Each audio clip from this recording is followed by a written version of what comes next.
Começa agora. Diário Econômico. Um oferecimento do Canal Rural. Uma análise das principais informações que impactam os mercados, A economia global e do Brasil. de segunda a sexta, às 6 da manhã, no Spotify e YouTube.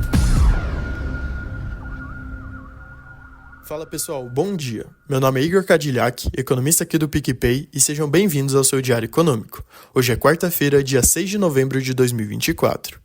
Todo mundo está voltado para as eleições presidenciais nos Estados Unidos. Como cada estado possui regras diferentes de apuração, ainda não sabemos ao certo quando o resultado oficial será divulgado. As projeções apontam que até hoje à tarde já podemos saber quem venceu, mas como a disputa está acirradíssima, atrasos podem acontecer. Mas uma coisa parece estar mais clara: a vitória republicana no Congresso. E a partir disso, queria discutir dois possíveis cenários aqui com vocês. O primeiro é caso Trump realmente vença. Com a maioria, sua agenda econômica avançaria sem grandes dificuldades. E aí, medidas protecionistas e cortes de impostos trariam uma pressão inflacionária e aumento do déficit fiscal, além de brecar o comércio global. O segundo é caso Kamala vença. Com uma forte oposição, aqui o desafio é outro, de governabilidade. Esse cenário poderia gerar conflitos e instabilidade fiscal, o que tende a impactar negativamente a percepção dos investidores. Ou seja, esse clima de incerteza parece estar longe de terminar. Falando dos dados, o grande destaque de ontem foi o ISM de serviços. Ele veio bem acima do esperado em outubro, apontando para uma atividade econômica robusta e reforçando um corte de 25 amanhã. Os rendimentos dos Treasuries de curto prazo subiram, mas foram perdendo tração ao longo da curva. Nas bolsas, depois da cautela no pregão passado, os investidores voltaram a se empolgar, com todos os índices mostrando uma alta de mais de 1%. E juntando tudo, no câmbio tivemos mais um dia de dólar tímido globalmente.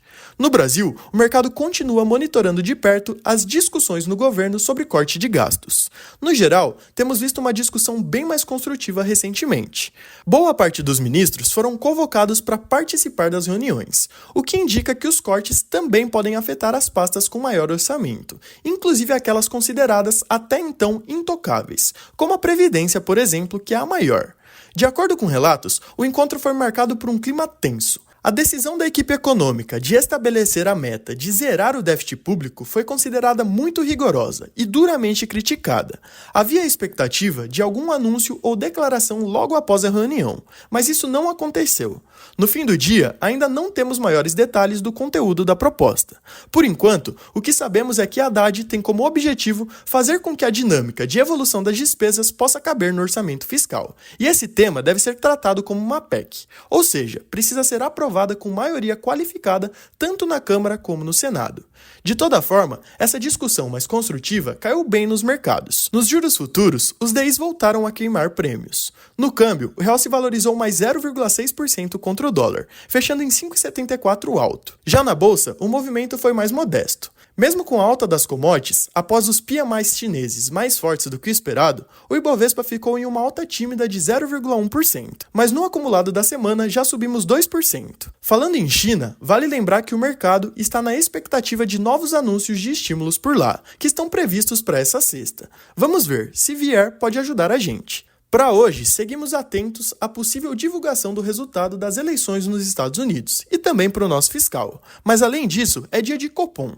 O Banco Central brasileiro deve anunciar um aumento de 50 pontos base nos juros, levando a Selic para 11,25% ao ano.